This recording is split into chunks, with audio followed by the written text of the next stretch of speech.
신명기를 읽다 보면 계속해서 반복되는 문구가 있습니다. 그것은 애굽에서 인도해냈다는 거예요.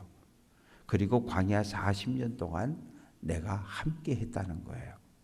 그리고 너희는 약속의 땅에 들어갈 거라는 거예요. 약속의 땅에 들어가거든 하나님의 말씀에 순종하라는 거예요.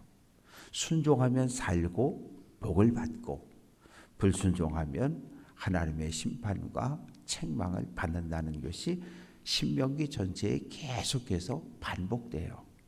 왜냐하면 출애굽기와 레위기, 민수기에 있는 말씀들이 세 편의 설교로 쓰여진 것이 신명기이기 때문입니다. 그래서 오늘 1절도 너희는 오늘 명하는 모든 명령을 지켜 행하라. 성경은 오늘 하라는 거예요. 내일 아니고, 그리고 어제는 이미 지나갔으니까 필요 없고 오늘 하라는 거예요. 내일로 미루지 말라는 거예요. 내년으로 미루지 말라는 거예요. 왜? 우리에게 주어진 시간은 오늘밖에 없기 때문에.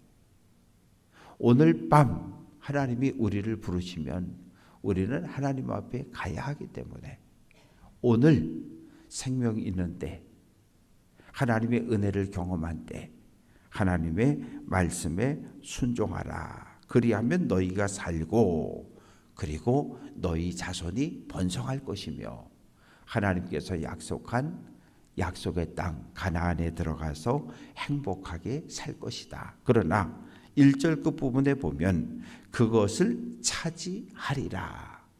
인간의 노력이 필요한 거예요. 그냥 우리는 아무것도 하지 않고 기도만 하고 하나님만 쳐다보고 이러고 있으면 하나님이 하나부터 열까지 다 해결해 주시는 분이 아니라 하나님이 우리에게 약속하셨고 복을 주시는데 인간의 노력과 인간의 분투가 필요한 거예요. 그것이 오늘 우리가 믿음의 길을 걸어가는 이유입니다. 아무것도 안 하는 것이 아니라 기도할 뿐만 아니라 때로는 싸워야 되는 거예요. 누구와? 대적들과, 우상들과, 이단들과. 그것이 우리의 삶입니다. 그러면서 2절에서 보면 40년 동안 광야길을 왜 걷게 했는지 그 이유에 대해서 알려줍니다. 왜 이 40년을 너희가 광야길을 걸었는지 기억하라는 거예요. 1번, 이는 너를 낮춘다. 낮췄다는 거예요. 왜 낮췄냐 하면 이건 하나님의 훈련의 과정이라는 거예요. 하나님의 거룩한 백성의 자격이 있는지 없는지 하나님께서 훈련하신다는 거예요. 확인하겠다는 거예요. 왜냐하면 시내산에서 하나님과 언약을 맺었어요. 나는 너희의 왕이다. 내가 너희를 애굽에서 구원한 너희의 하나님이 된다. 예, 우리는 하나님을 킹, 왕으로 모시고 삶을 살아가겠습니다. 그런데 약속을 맺었잖아요. 나는 너희의 하나님이다. 너희는 나의 거룩한 백성이다. 그런데 거룩한 백성의 자격이 있는지 없는지를 하나님이 확인하겠다는 거예요. 세상에 온갖 종류의 시험들이 있잖아요. 아이들이 대학을 갈 때 수능을 치러야 하고 어느 기업에 입사할 때 면접을 하고 시험을 치러야 하고. 그게 왜 그래요? 이 사람이 우리 학교에, 이 사람이 우리 기업에 들어와서 일할 만한 자격과 능력을 갖추고 있는지 확인해 보는 거잖아요. 그러니까 내가 너희에게 가나안 땅을 주는데 이 땅에 들어가서 살 수 있는 거룩한 하나님의 백성의 자격이 있는지 없는지를 확인하시겠다는 거예요. 그래서 낮추고 시험하고 광야 40년. 그 마음속은 알 수 없잖아요. 어떻게 알아요? 마음으로는 하나님을 찬양한다 그러는데 이것이 밖으로 드러나는 게 뭐예요? 그게 삶이고 행동인 거예요. 그래서 하나님께서 너희가 정말 마음으로 나에게 약속했던 것, 그것을 너희가 삶으로 실천하며 살아갈 수 있는지 내가 한번 테스트 해보겠다는 거예요. 그게 40년이에요. 그런데 안타깝게 출애굽 1세대는 시험에 떨어졌어요. 시험에 떨어져서 다 죽었어요. 믿음을 지키지 못했고 하나님께 받은 은혜를 기억하지 못하고 하나님을 원망하고 불평하고 불신앙하고 불순종하다 다 죽었어요. 그러나 너희 출애굽 2세대 너희는 가나안 땅 들어가거든 출애굽 1세대처럼 그런 삶을 살면 안 된다. 하나님의 거룩한 백성으로 말씀의 율법에 순종하며 살아라. 그러면 내가 너희에게 복을 주겠다. 그러면서 너희가 만나를 먹었는데 떡이라고 하는 건 누가 만든 거예요? 사람의 손으로 만든 거예요. 사람의 손으로 만들어서 밥을 먹고 음식을 먹는 거예요. 근데 사람이 사람의 손으로 만든 것만 가지고 사는 건 아니라는 거예요. 하나님의 입에서 나오는 하나님의 말씀, 생명의 말씀으로 산다는 거예요. 왜? 우리의 생명은 어디에서 온 거예요? 하나님에게서 온 거예요. 하나님이 하나님의 생기를 우리에게 불어 넣어줬을 때 우리가 살았던 것처럼 하나님의 입에서 나오는 하나님의 말씀을 지켜 행할 때 너희가 산다는 거예요. 그러면서 40년을 생각해 보라는 거예요. 의복이 헤어지지 않았고 발이 부르트지 않았다. 광야라고 하는 것은 두툼한 옷이 없으면 겉옷을 입지 않으면 그 햇빛, 뜨거움, 모래바람 견딜 수 없어요. 한번 생각해 보세요. 광야를 걸어야 되는데 40년을 걷는데 이게 평평한 진흙길도 아니고 흙길도 아니고 이게 뜨거운 모래잖아요. 모래 위를 걸어가는 거예요. 그런데 신발이 없다면 생각해 보세요. 그리고 걸어가야 되는데 안 걷던 사람이 걸으면 어떻게 돼요? 발이 부어요. 염증이 생기고 물집이 생기고 터지고 아프고 쓰라리고. 그런데 성경 어디를 봐도 40년 걸어오면서 신발이 없다고 불평하고 발이 부었다 터졌다 그런 불평은 일절 없어요. 왜요? 하나님께서 보호해 주셨다는 거예요. 먹는 거 주셨고 입는 옷 주셨고 그리고 발이 부풀고 붓고 터지지 않도록 하나님께서 보호해 주셨다는 거예요. 이것이 뭐예요? 하나님께서 베풀어 주신 은혜예요.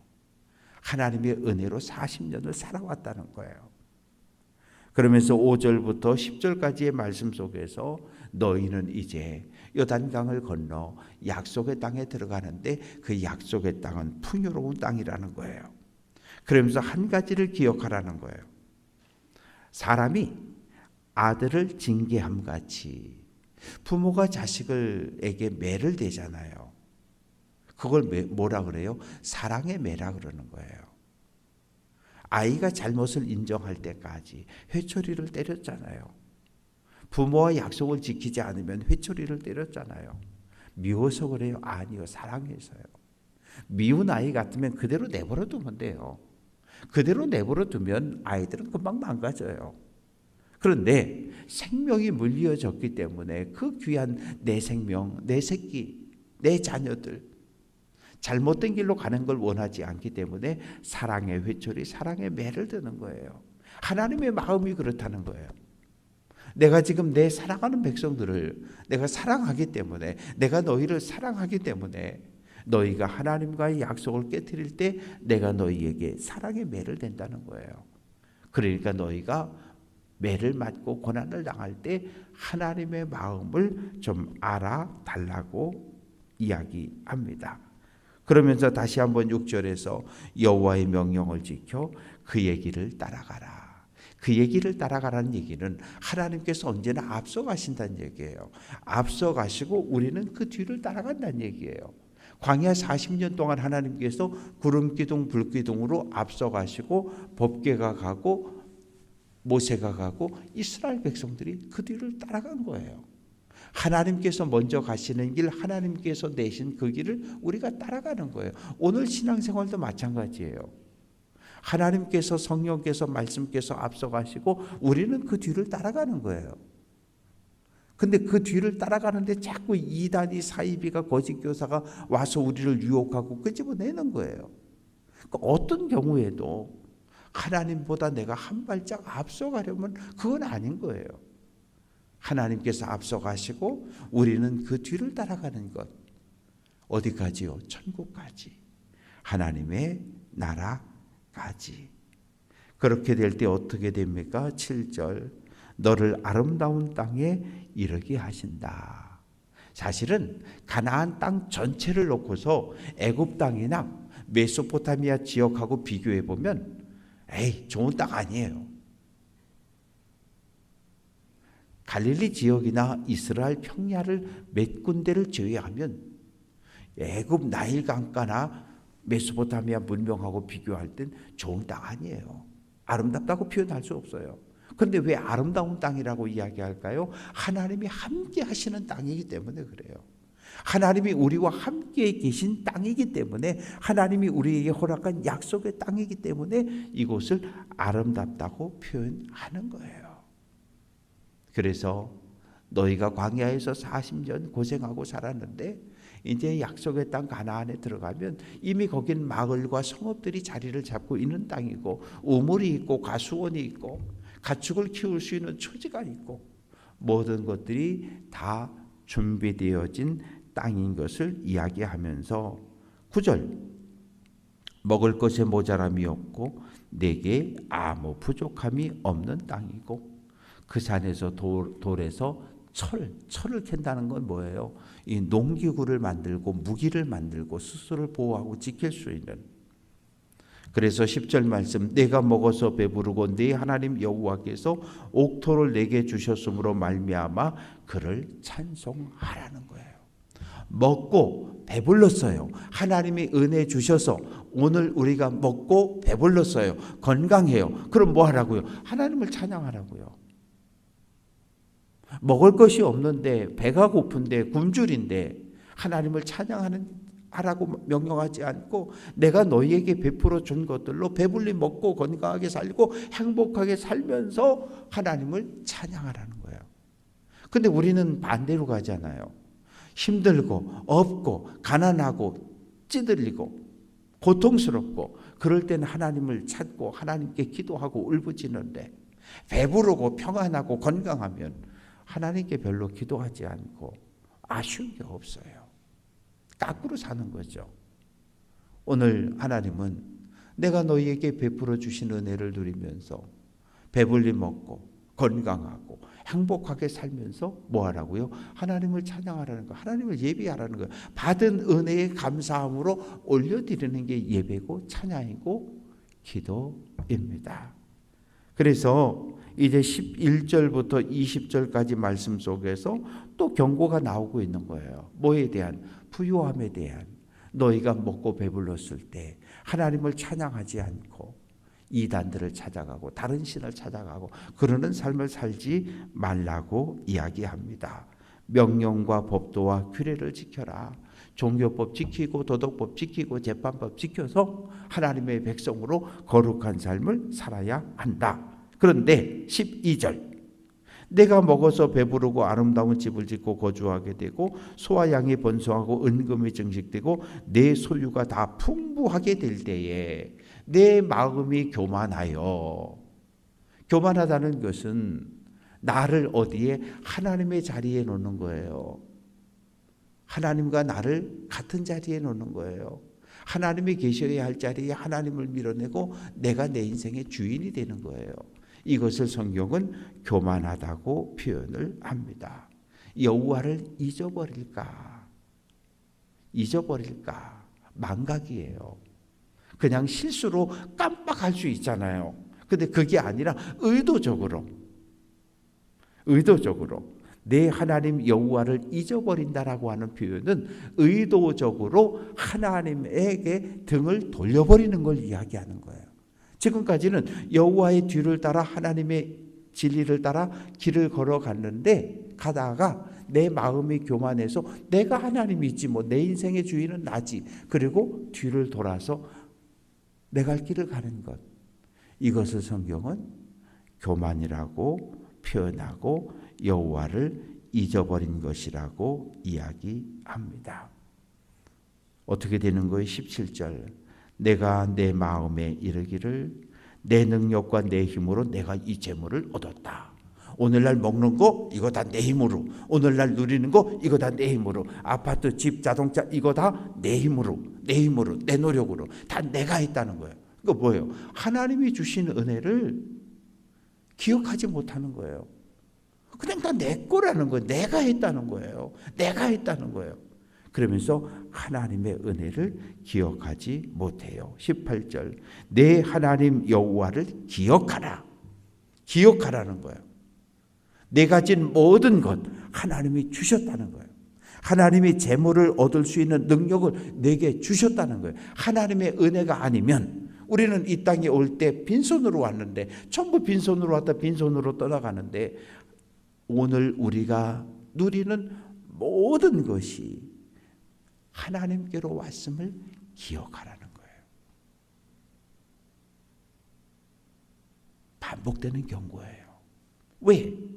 부유함에 빠져서 평안함에 빠져서 하나님을 모른다고 내가 내 인생의 왕이라고 그리고 하나님을 대적하는 반대의 삶을 살 것을 하나님께서 경고하고 있습니다. 그래서 19절 내 하나님 여호와를 잊어버리고 다른 신들을 따라가고 그를 섬기고 그들에게 절하면 내가 너희에게 증거하노니 너희가 반드시 멸망할 것이다.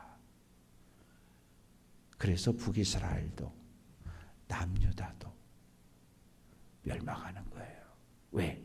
하나님께서 베풀어 주신 은혜를 기억하지 못했기 때문에 하나님의 길을 뒤따라가지 않고 내가 새로운 길을 개척해서 내가 내 인생의 주인으로 살겠다며 바알을 따라가고 아세라를 따라가고 아스타롯을 따르면서 하나님을 버렸기 때문에 하나님의 심판을 받고 멸망했음을 알려주고 있습니다. 그러니까 이런 하나님께서 모세를 통해서 주신 이 말씀인데 모세는 피를 토하는 거예요. 왜? 사느냐 죽느냐. 이 민족이 사느냐 죽느냐의 갈림길에 서 있음을 모세는 알고 있어요. 말씀을 정리합니다. 40년 광야 생활을 회상합니다. 우리도 종종 이제 연말이 되면 올 한 해 살아온 날들을 정리해 보잖아요. 또 어떨 때 앉아서 기도하면서 내가 지금까지 살아온 날들을 돌이켜 보잖아요. 또 어떨 때 병원에서 입원해서 지금까지 내가 수십 년 믿음의 길을 걸어온 걸 정리해 보는 시간이 있잖아요. 정리할 때 우리가 늘 기억해야 하는 건 하나님의 은혜가 나와 함께 했음을 기억하는 거예요. 참 내가 그때 힘들었는데 그때 하나님이 나에게 은혜를 주셔서 그 고난을 견뎌낼 수 있었어. 모든 고난 속에 나와 함께 하신 하나님의 은혜를 기억할 때 우리는 감사하고 찬양하고 예배할 수 있습니다. 오늘은 우리가 하나님의 은혜 아래서 하나님의 주시는 복을 누리며 행복한 한 날을 살고 늘 우리 마음속에 하나님의 길을 돌아서면 다른 신을 따라가면 하나님을 버리면 하나님의 심판이 우리에게 있음을 기억하고 오늘 한 날도 믿음의 사람으로 믿음의 길을 달려갈 수 있는 귀한 성도들 될 수 있기를 주님의 이름으로 축원합니다.